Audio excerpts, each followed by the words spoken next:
So during this gathering today, we want to speak in a way that you can feel as we feel and know as we know the reality of this vibrational reality. We want you to feel this vortex, and we want you to know its realness, and we want you, it is our desire to light a spark within you that makes you decide that you want to get in the vortex, that you want to be one of those cooperative components. Now, it's perfectly possible, may happen to you often. We see it happen to Esther, where you're bipping along, you're finding reasons to feel good, you're launching rockets of desire, and you're mostly in the vortex. And life is sweet when you are. People are kind to you, doors are opening for you, ideas are flowing, you have a feeling of well-being, a feeling of clarity and ease. You have balance. No matter what happens, you have your sea legs. All is well for you.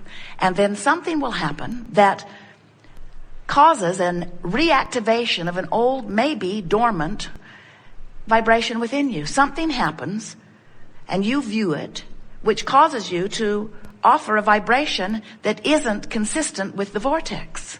So all that happens is the vortex just spits you out. Because if you're not a vibrational match to it, law of attraction doesn't hold you there. In other words, you're called there. Spitting you out is a sharp way of saying it, but it really is accurate. Because law of attraction calls to it what matches and doesn't allow near it what doesn't. How about that? So if you are a vibrational match, if you are feeling worthy, if you're feeling confident, if you're feeling happy with yourself, you're happily in the vortex. But when you find a reason to find fault with yourself, out you go. Now, we want to present this in a way that you don't worry about getting spit out of the vortex, because you understand that this process that you are upon here in your physical body is 3 steps. You came forth to explore contrast. You came forth to know what you don't want so that you can more clearly identify what it is you do want. Without that comparison, none of us could move forward. So as you continue to add to all that is by knowing what you don't want, you're having a step 1 moment. And when you're having a step 1 moment, you're not in the vortex. Now, we're always in the vortex having our step 2 moment. In other words, when you launch a rocket of desire, you send it our way. And we see it and embrace it and know it and become a vibrational match to it.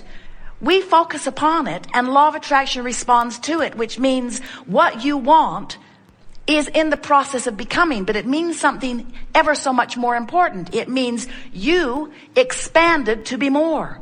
And that's the thing that so many of you are missing in this business of creation. You think you're creating a car. You're not creating only a car. You're creating yourself as the holder of that better vehicle.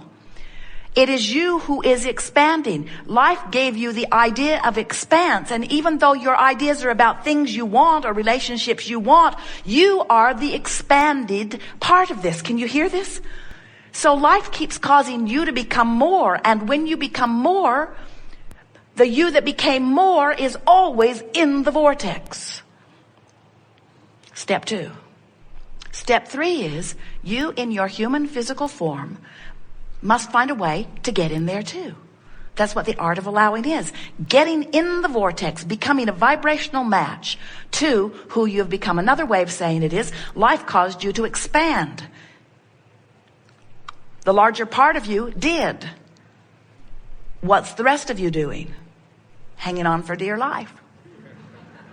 Beating the drum of justification and rationalization. I need it because I don't have it. I need it because I don't have it. I need it because I don't have it. And what we want you to hear is the vibration of I don't have it doesn't match what's in the vortex. So everything that we talk about, every book we've ever written, every process we've ever flowed to you, and there are dozens of them and dozens more coming, every process is about helping you figure out how to get in the vortex. And there's no cut and dried way, because your vortex is not exactly the same as anyone else's vortex. In other words, what you put in it and the vibrational components of it are unique to you. But it doesn't matter that it's unique to you, because you have a unique guidance system that is unique to you also. You have a unique guidance system that is letting you know in every moment what your vibrational relationship is between you and you. And the better you feel, the better the relationship is. The worse you feel, the worse the relationship is. In other words, you got to get tuned into who you are. So here's this vortex. Do you accept it? Here's this vortex spinning, and let's say that you are feeling some despair. You are pretty far from the vortex. So even though circumstances and events for all of the things that you've been asking for have already been arranged, you can't see them. Your cell phone's out of range. The message has been given. The clues are there. The path has been carved. It's all ready for you. But you're out of range because you're an ornery toad. And you say, with good reason, this happened, and this happened, and this happened, and this happened, and this happened, and this happened. And we say, we didn't say that you're not justified in your negative emotion.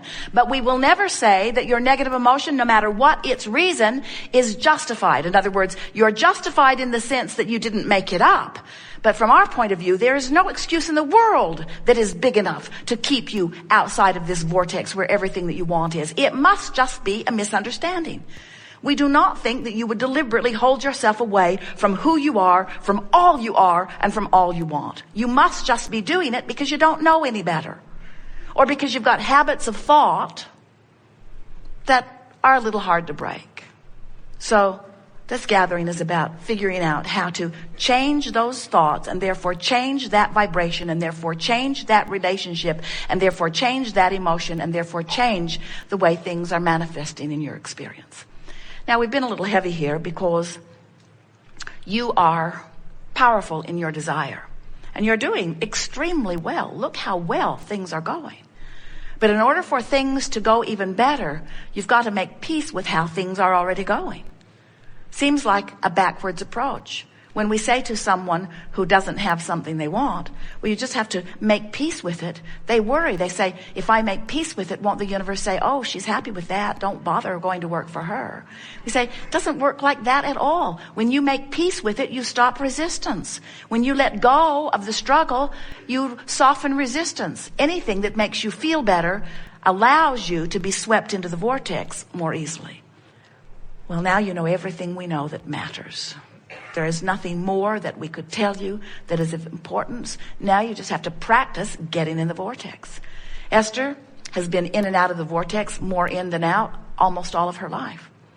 And recently figured out how to get in there on purpose. And as she began to stay in there more consistently, in other words, in, out, in, out, in, out, in, out, in, out, in, she began announcing to Jerry, I'm never coming out. I'm never coming out.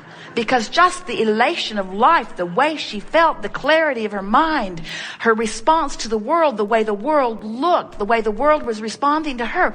Why would anybody ever want to be out of the vortex? And then something happened, out she was.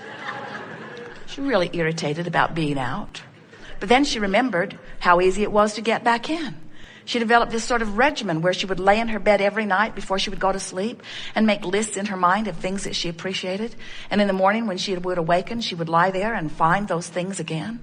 And then as soon as she would get up, she would go to a chair with Jerry, and she would begin doing a focus wheel to clean up any ragtail vibration that she had discovered in the last 24 hours, where she recognized that there was some vibrational work to do because she had had a little piece of negative emotion about something. And once the negative emotion was activated because of her attention to it, and then released or deactivated because of the focus wheel process that she was doing, she would go into rampages of appreciation and long lists of positive aspects. And the whole process took about an hour a day, 15 minutes before she went to bed, 15 minutes when she woke up, and then about a half an hour of processes. And she discovered that she could stay pretty consistently in the vortex. And that is what we wish for you.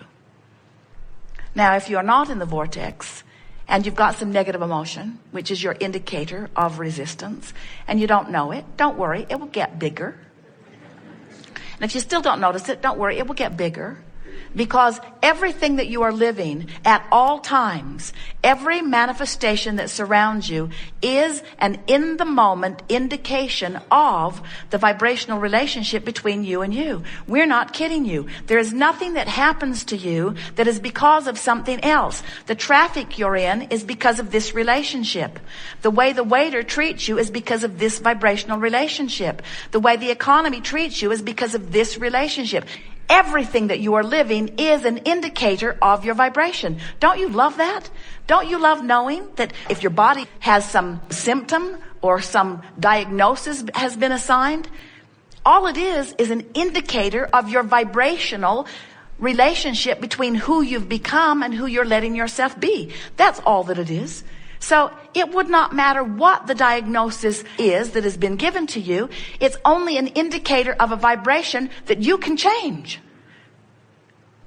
So during this gathering, we want to show you how, regardless of what the reality is, you can change the vibration. And when you change the vibration, the reality has to change. You are invincible. There is nothing that you cannot be or do or have. You just got to know the rules of the game. You got to understand law of attraction. You've got to know what your emotions are telling you, and you got to want to get in the vortex. Good. Want to talk about some things? You do. Very good. All right, this is going to be a wonderful unfolding. So just relax. Make a decision that no matter what goes on in this chair, you're going to stay in the vortex. So let's say that somebody's been giving you a hard time, and so you've created recently really strong components. You've added them to your vortex. And now you've meditated. You know, when you meditate, you release thoughts, so you're in the vortex. Or you got on a rampage of appreciation, you're in the vortex. You stop doing those things that you do that kept you out of the vortex, and when you stop doing those things you do that kept you out of the vortex brings you in, and when you're in there, oh, it is so sweet. Your body feels good, your mind is clear, it's evident to others around you, you're thriving. But then, even inside the vortex, the phone rings. You know who it is. Or something happens. And as you give your attention to this subject that is of a different vibrational frequency than the vortex spits you out. Because only cooperative components can abide. So you get the idea that we want you to release your resistance so that the vortex can take you in. But what happens if the vortex spits you out? Is it a problem? No. Because you came forth into this physical experience understanding that the creative process is 3 steps. Step 1, ask. And you need contrast to do that. If you don't have a variety to choose from, you have no way of asking. So step 1 is important. And step 1 happens in the majority of cases when you are outside of the vortex. You know what you don't want, you ask for what you do want. Step 2 is not your job. That's the job of source. That's the job of your inner being. That's the job of law of attraction. That's the job of the vortex. Step 2 is when you ask, it is given every single time. And it's not just given. The vortex and the source within you becomes the equivalent of all that you've been asking for. So step 2 is not your work. And step 1, you don't have to work at because the contrast just causes you to ask. Step 3 is your work. And what is step 3? Step 3 is to be conscious and aware of the way you feel, reaching for the best feeling thought you can find from wherever you are, so that you will allow the vortex to take you in. Allow your entry into the vortex. If we were standing in your physical shoes, we would be eagerly aware of this vortex of creation. But we would not freak out when we're having a step 1 moment. When you're having a step 1 moment, understand your relationship to the vortex. Say to yourself, I'm ornery as I can be as I'm having this step 1 moment, but the good news is I'm putting things in the vortex. In other words, at least be aware that that's what you're doing. And then say, and I know, the happy old vortex is over there just spinning around, gathering all the cooperative components, but for now I intend to just complain. Because in my complaining, I'm adding more to the vortex. That's my justification. And we say, yes, you are. And we do want you to be easy when you're not in the vortex, but we want you to be in the vortex. And you don't need to worry. There is enough contrast that surrounds you that you'll have plenty of step one opportunities. Let your dominant intent be to be in the vicinity of the vortex. Let this loving, God-force vortex bring you in. Let yourself be all that you have become. That's what will happen when you have your, what you call your death experience. We call it croaking. We try to be as disrespectful as we can of death, since there isn't any. You're always alive, sometimes physically focused.